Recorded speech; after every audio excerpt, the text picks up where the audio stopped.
Daily chutney பண்ணி போர் அடிச்சிருச்சு. இன்னைக்கு கத்திரிக்காய் மசியல் செய்யலான்னு பார்க்குறேன்.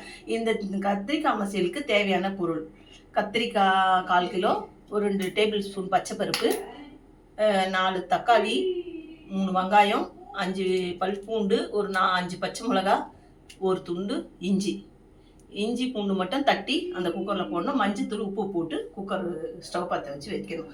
இப்போ இதெல்லாம் இதில் சேர்க்குறோம், குக்கரில் சேர்க்குறோம். 10 நிமிஷம் பருப்பு ஊற வச்சுருக்கேன். அந்த அளவு தான் 2 டேபிள் ஸ்பூனு. இப்போ வெங்காயம், பச்சை மிளகா, தக்காளி, கத்திரிக்காய்,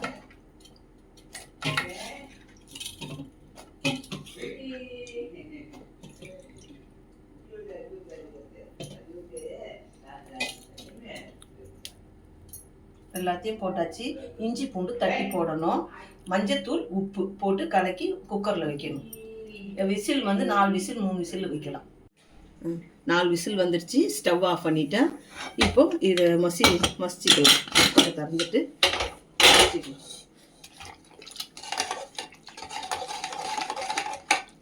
நல்லா மசிச்சாச்சு. பாத்திரம் வச்சு எண்ணெய் ஊற்றி கடுகு 2 போட்டு, 2 காஞ்ச மிளகா, 2 கருவேப்பிலை,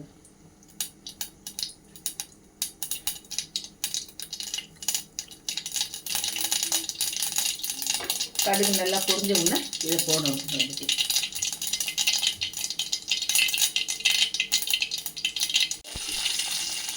மசிச்சாச்சு. கருவேப்பிலை, கடுகு, காஞ்ச மிளகா போட்டு தாளிச்சாச்சு.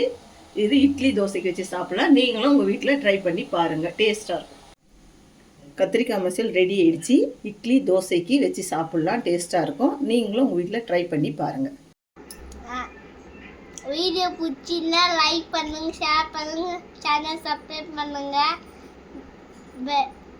பெல் ஐகானை ப்ரெஸ் பண்ணுங்க.